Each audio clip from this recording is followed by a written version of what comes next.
echad. I mean, you're right. There's the priority in terms of skills, inspiration, putting it all together, little picture versus big picture, all that good stuff. I don't have a clear answer within any particular grade level except for where I teach.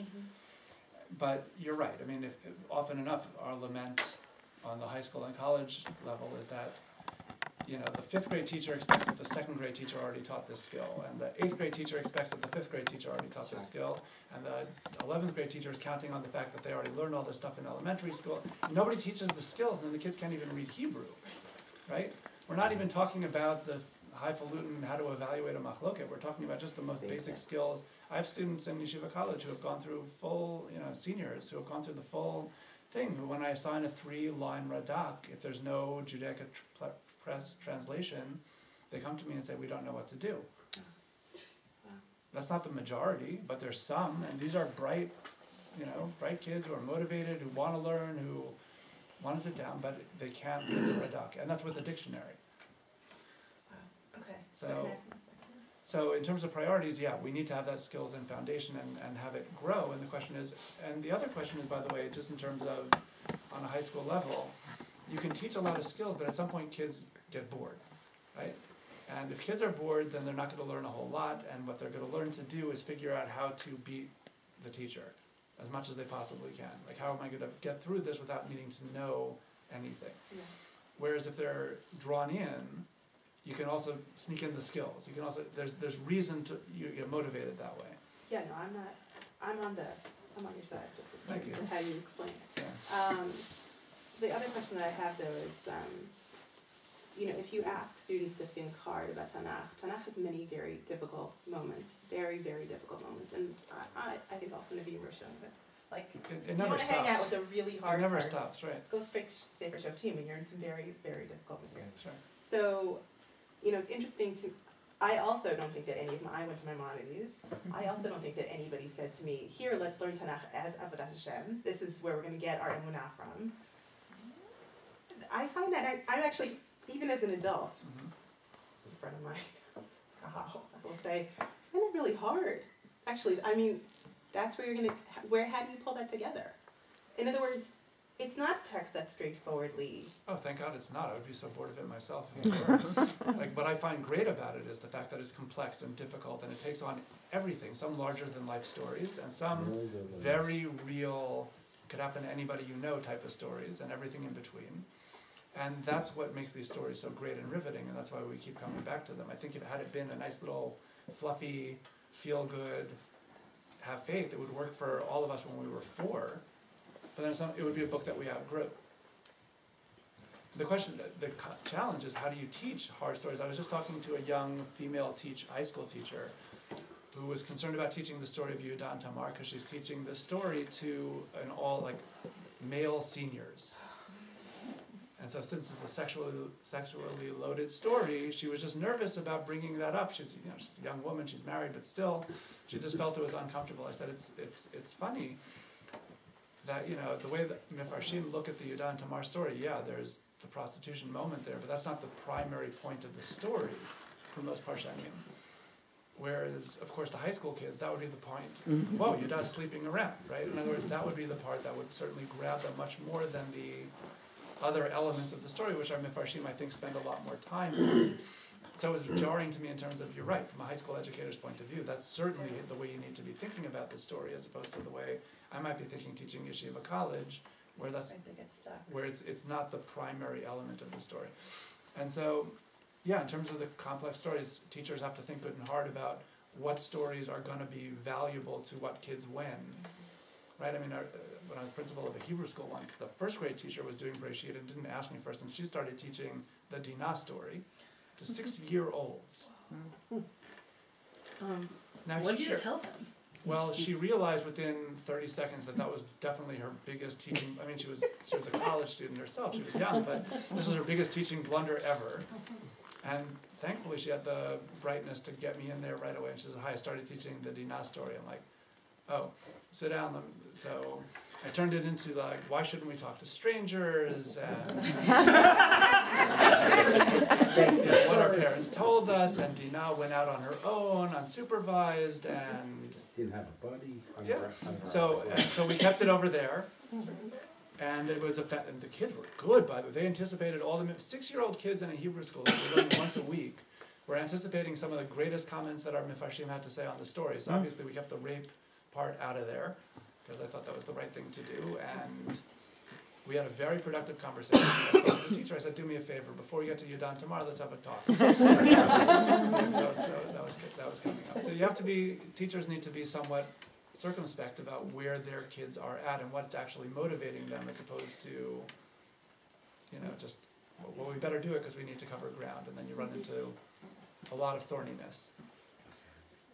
So I guess maybe that will lead into something on my mind, that when you see your students come to you after their various experiences, how many of them are still sort of stuck with a perspective they were given back in high school that papered over, let's say, the complexity of, let's say, the hangups, for example, which is obviously and what's your approach to that?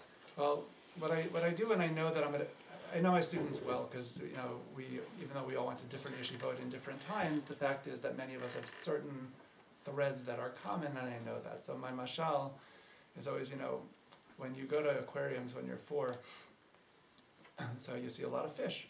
And then you go to the zoo and you see other things called animals. And eventually you learn that there's something called a mammal, and you know that mammals are fuzzy. But then somewhere around 3rd grade, it always happens, you have the science teacher who tells you that dolphins are mammals, right?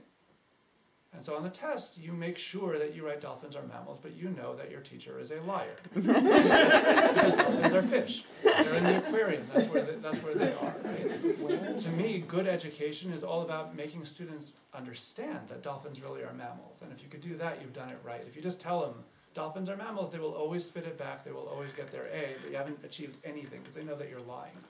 So I think it's the same thing is true when you're learning, whether it's oversimplifications of things. I think the best example is what we just celebrated a week ago, Purim. That's the hardest thing in the world to teach because we're so layered with assumptions not from high school, from when we were 3.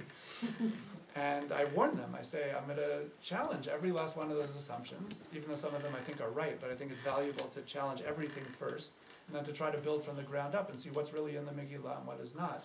But I tell them, no matter what I say between now and the next few weeks, you'll all write it down, you'll all get your A as well, some won't, but at least they're all going to aspire to getting it back.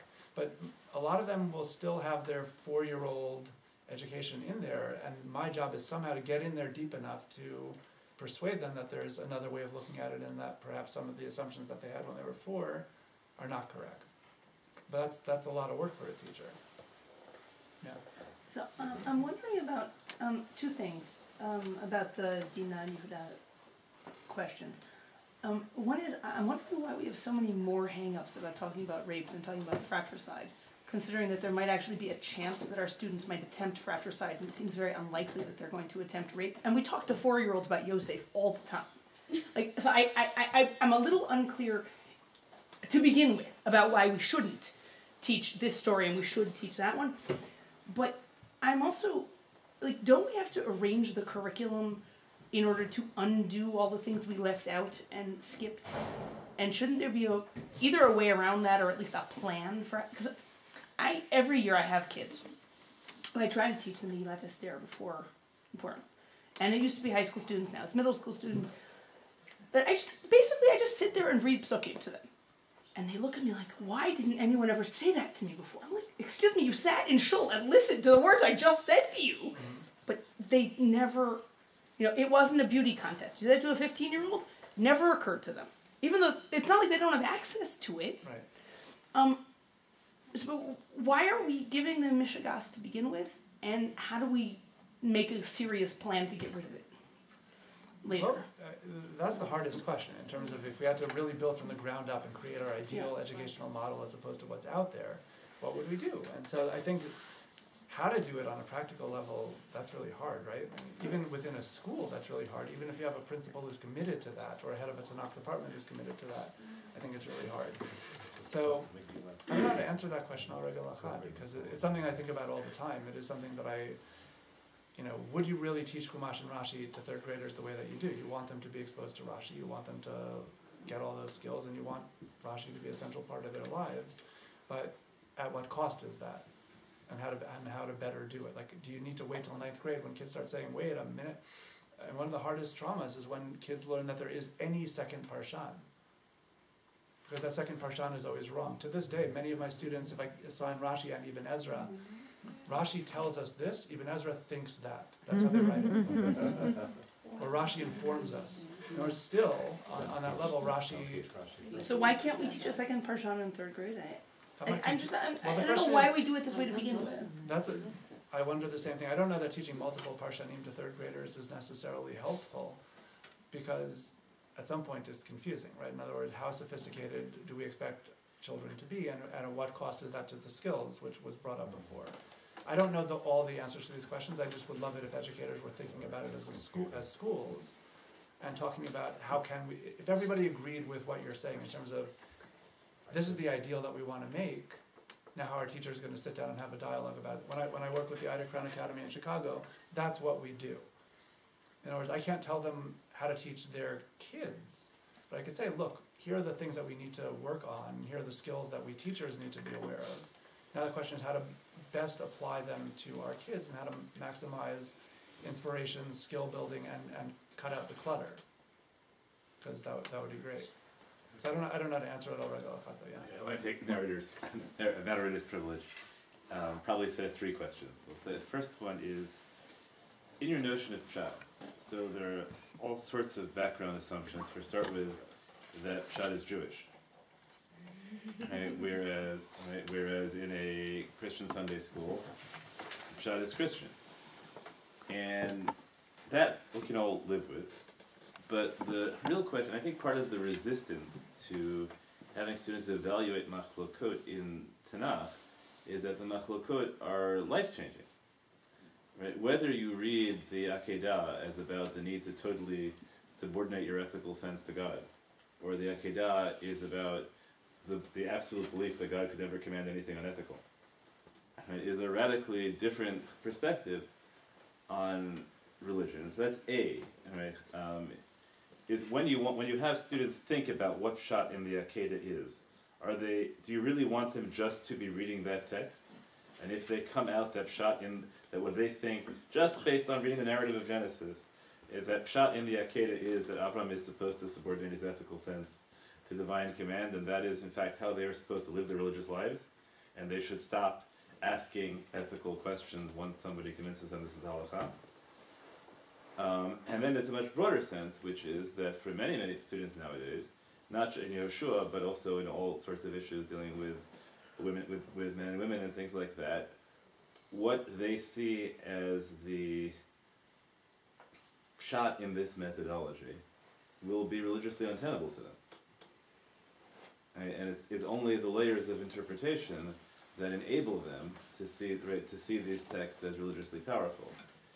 So how does one account methodologically for, I guess I would say starkly, like pshat would be, I might say pshat would be the original primary intent of the author on the presumption that the authors of Tanakh are morally perfect. So the intent of the Tanakh is morally perfect. Now that puts in a deep subjective presumption on my part. It's why I assume that the story of Pilegesh Begiv'ah, it really objects to what happens to the concubine.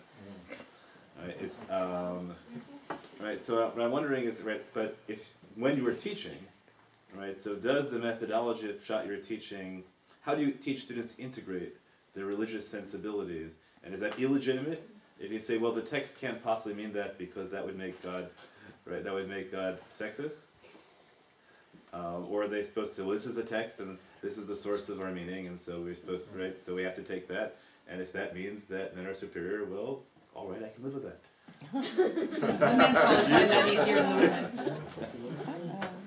That's question one, so why don't I take that one off? No, you're certainly right that it's a complicated issue forgetting about the Jewish-Christian thing, but just focusing on when we have our text and then what do you come to. So when we do the play by the rules things, I say here's how our Mefarshim are learning it, which is yes, they do view God's voice and the narrator's voice as morally perfect, but we can debate by heavens what this text means and what it should mean for us. right? So when later commentators or thinkers talk about the Akedah or other really tough stories, which is most of them, because most of the stories are very tough and certainly come with issues, attendant issues.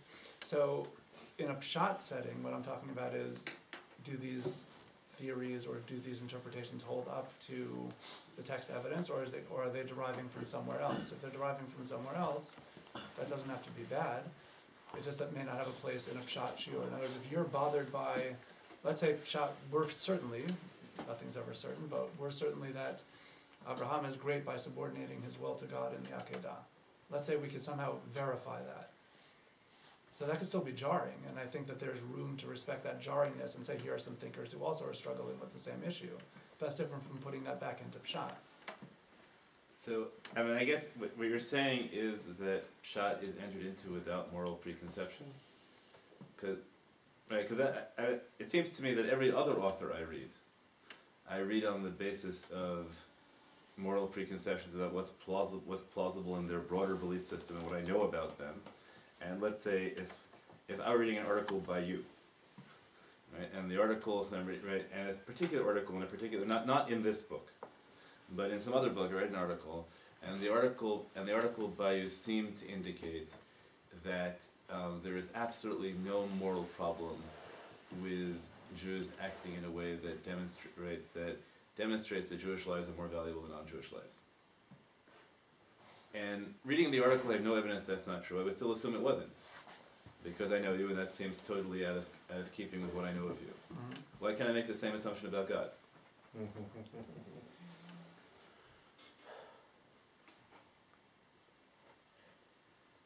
where do you know that? How do I know that about God? Yeah, how do you know about God except from the Hopefully, text? Except from the text. Oh, so that's a first interesting question about whether religious experience is entitled to be a framework. I might know about God because I am a rabbinic Jew, and rabbinic tradition has told me many things about God that I believe. And where does that come from? Well, it might come from Tanakh. It might come from something God whispered to Moses at Sinai. There are all sorts of things about that, but I'm not sure religiously that I want students to approach to approach Tanakh as sola scriptura. It certainly shouldn't be sola scriptura. I think that we completely agree with that.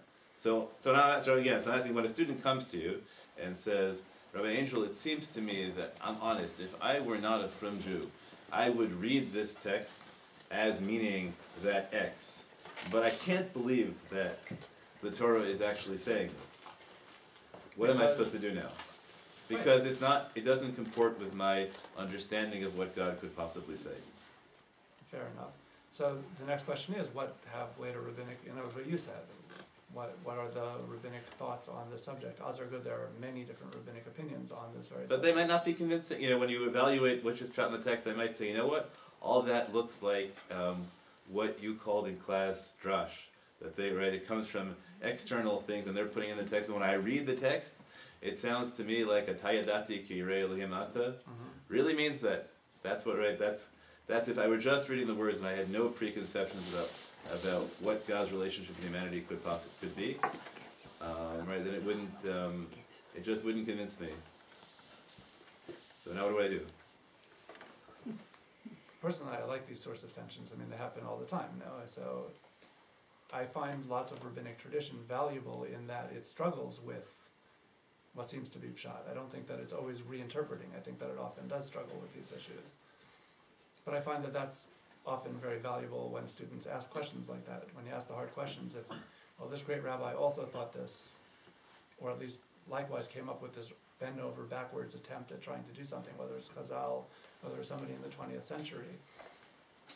So let's suppose, you say, look, I know my friend Rabbi Klapper in Boston, he had the same problem, and he came up with this wild way out re-understanding of the text, so that it's really about this. But I have to tell you, I think that's still drash. So is it that you just think the students can live with that tension because they have a deep enough faith that they should be able to say, you know what, this shot in this text of Tanakh is untenable for me, but I can live with the tension. That's the model. I can live with the tension, and I have Rabbi Klapper as my authority. It's better than that. In other words, it's good to know that some other great thinker has thought about this issue, has struggled with the same problem, or at least a related one. and also found this problem. So if you're bending over backwards to reinterpret, and I'm like, okay, congratulations, good gymnastics. I don't think that's what the text means, but I respect why you're bothered by this. Why isn't it dishonest for me to live according to the bend over backwards pshat as opposed to the pshat in the interim while holding attention? Because it's not, don't pretend that the text says it if the text doesn't say it. So why am I not living according to the text? Because the text isn't everything. Aha. Okay, that's a much more that's a rather deeper statement that the text isn't. Okay, I'm gonna go on a second question. We can have a whole second session about that. The second question is, so your theory also depends on particular assumptions about the nature of a text. Right, so some texts are written to be understood in particular ways. Some texts are written in code. And texts that are written in code, right, the plain text meaning is not the original primary intent, it's just a cover. Right, and some texts are a metaphor, right? That's right, as Deborah has pointed out, right, when life gives you lemons, make lemonade, is not, right, is not a recipe.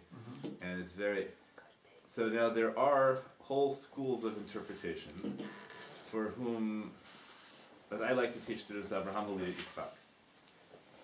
Right, so Avraham Alidei Yitzchak, on one set of assumptions about the nature of this text, means that a physical being called Abraham, right, sired a physical being called Isaac, with the help of a physical being not mentioned in the pasuk, called Sarah. But if I am a Hasidic interpreter, what it means is the sphira of Chesed combined with the sphira of Gvura, right? Avraham Alidei, et means with and not, right, and not the direct object marker. And what it really means, as Roy Sender will correct me, is that Chesed and Gvura together generated Tiferet, which is Yaakov. Now that's just a wholly different perspective, and I'll tell you, here's a fun thing that happened to me when I was in Israel a couple of weeks ago. I sat in on this amazing shiur about Mishnah. And the question was, why, when the Mishnah gives the list of things that happen when Purim comes out on different days of the week, does it begin with saying what happens if Purim falls out on Monday as opposed to when Purim falls out on Sunday? And the answer, which the teacher insisted was absolutely simple pshat, and which he thought of that way, is that Monday represents the revealed world, and Sunday represents the hidden world. And normally the movement of the world is from the hidden to the revealed. But here we have this really cool book, which is called Megillat Esther. So it moves from the revealed to the hidden. Right? Because Megillat, right? So it's there. And that is why the Mishnah begins. Now, this obviously begins on a wholly different set of assumptions about what the text of Mishnah was. But the author was the absolutely brilliant person giving this shiur off the top of his head. Like this wasn't his great Kiddush. This was just a daily shiur, which he's going through Mishnah teaching us. Now, okay, those are things which I share with you with sensibility that that's not pshat. But Avida Zorenberg works on the assumption that Freudian interpretation is a part of the structure of reality, and therefore has to be there, right? And therefore has to be there.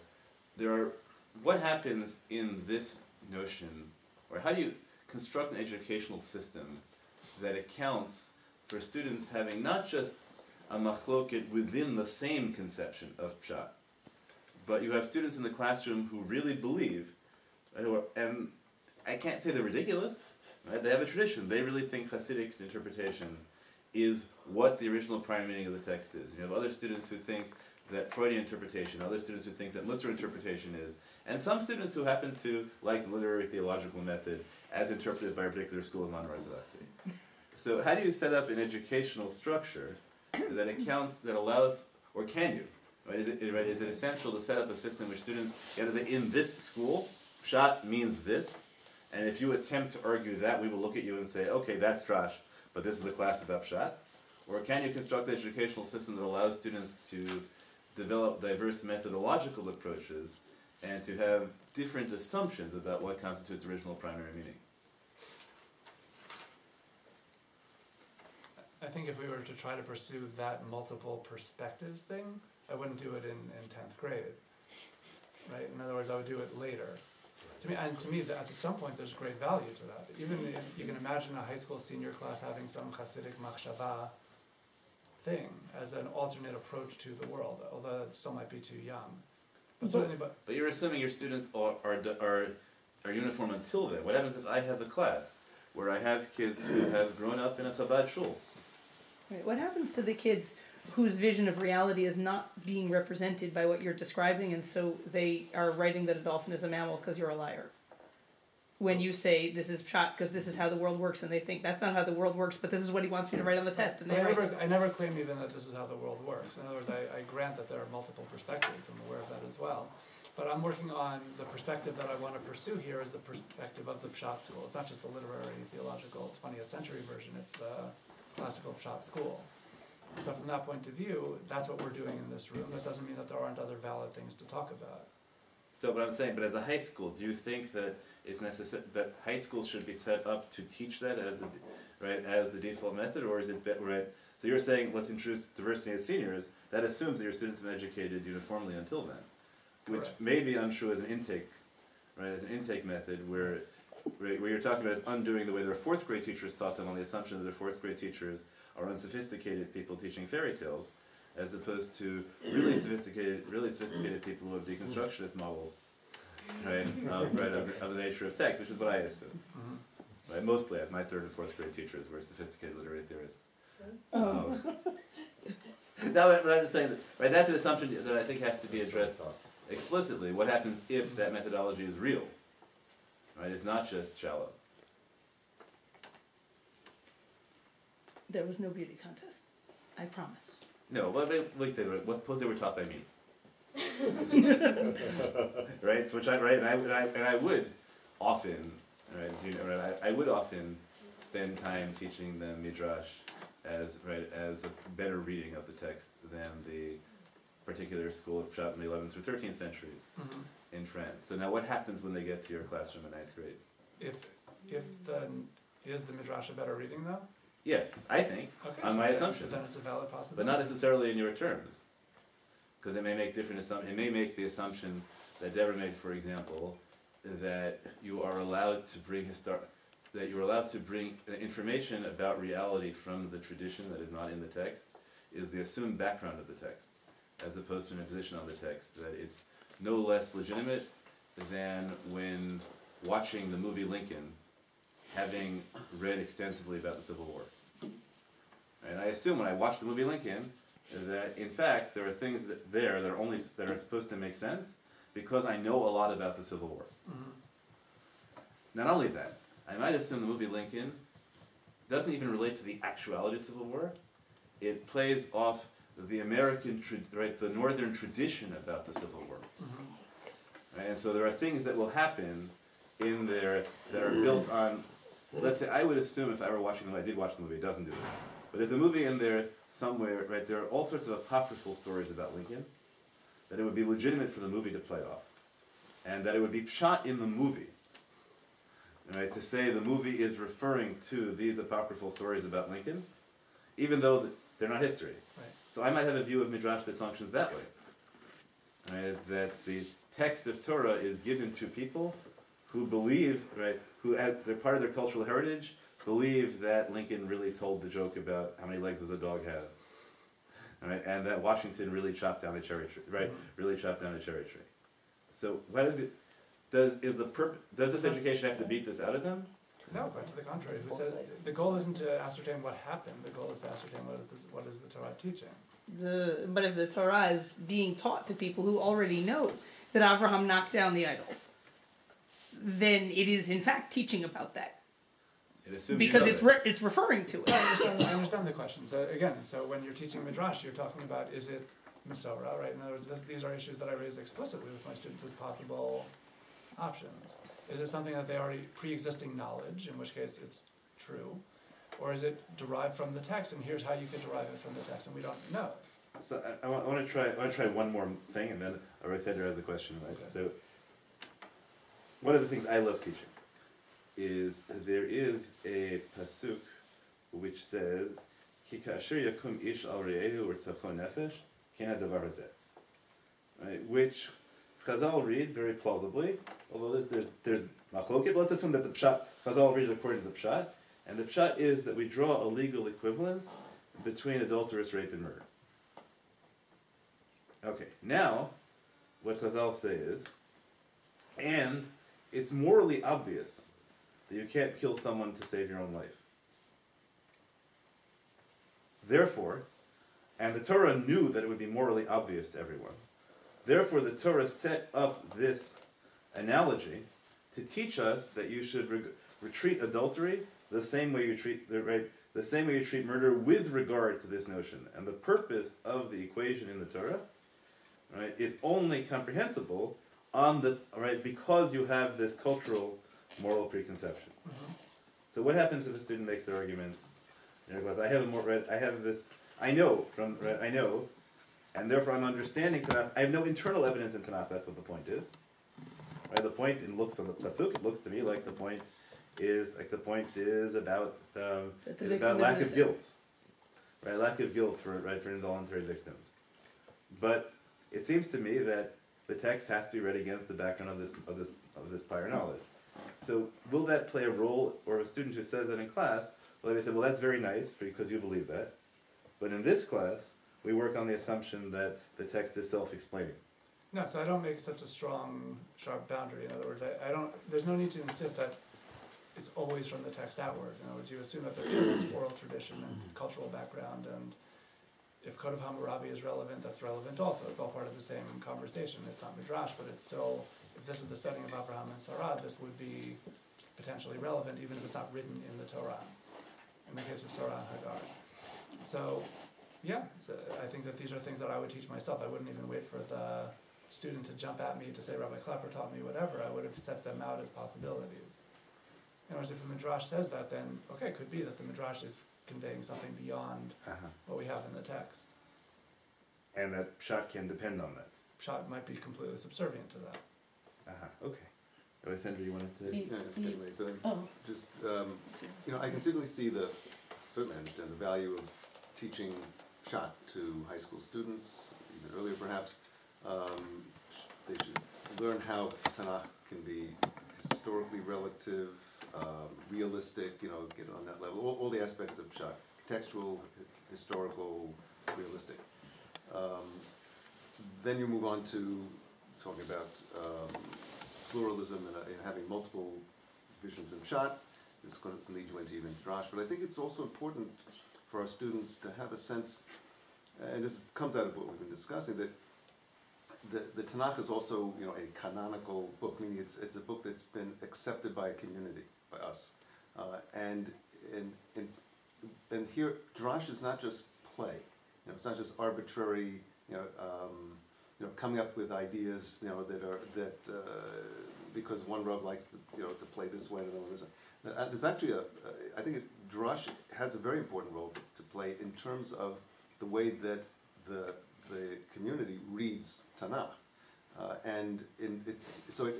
if we only stop at the level of teaching the students about historicality and pluralism in Tanakh, they come away with actually something that's very diffuse and perhaps that really doesn't help them put a vision together of what this text is about. I think it's important to take it to the next level, which is to integrate Midrash not merely as imaginative play, but as forming a vision of how we look at this text. I mean, and not only Midrash itself, but sometimes it's what's the way the community doesn't relate to the text. There's examples of when Am Yisrael wipes out tribes, and we don't wipe out tribes today, or we develop a certain morality where we at least question that, though there are some that don't in the Jewish community. So, question: so where does this notion that we will ignore this model?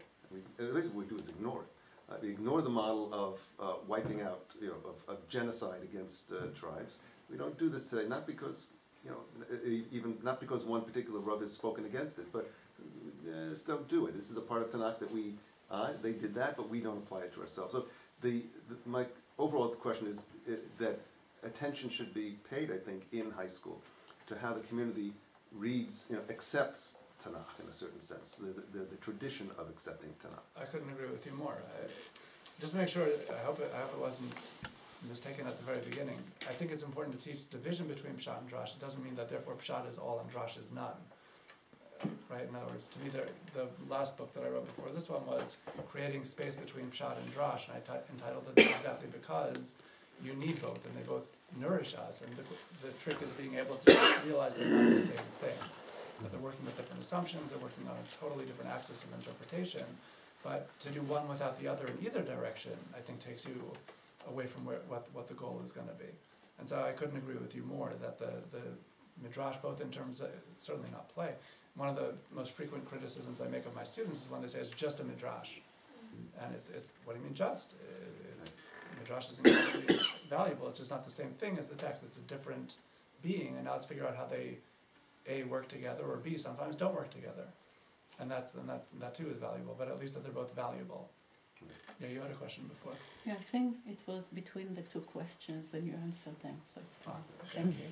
Okay, so, I want to tell something. When We should probably say last question because we're. okay. it's not a question. When I was at 4th grade or 5th grade, I remember that our Torah teacher, when he got to Bnot Lot, he just passed it. I don't remember anything that he taught, but this I remember. It was a very bad example that there are things that you have to hide. I think it's bad education, and when teachers ask me, I tell them, it's such a good opportunity to teach, to say them that the Tanakh talks about everything. Because they get this thing from TV, from journals, so everybody will talk about it, only the Bible, only the rabbis, only the teachers, they won't talk about it, so who will teach them? So take this opportunity, teach the children. I taught my children when they were 4 years old, 5 years old, everything. I think it's a point well taken. It's good not to be afraid of Tanakh. I only learned about the Bnot Lot story when I was learning for my bar mitzvah and my bar mitzvah parsha. I'm like, whoa, they didn't teach me this one in 3rd grade. So that was really good. Anyway, thank you so much all for Thank you. Such a pleasure having you.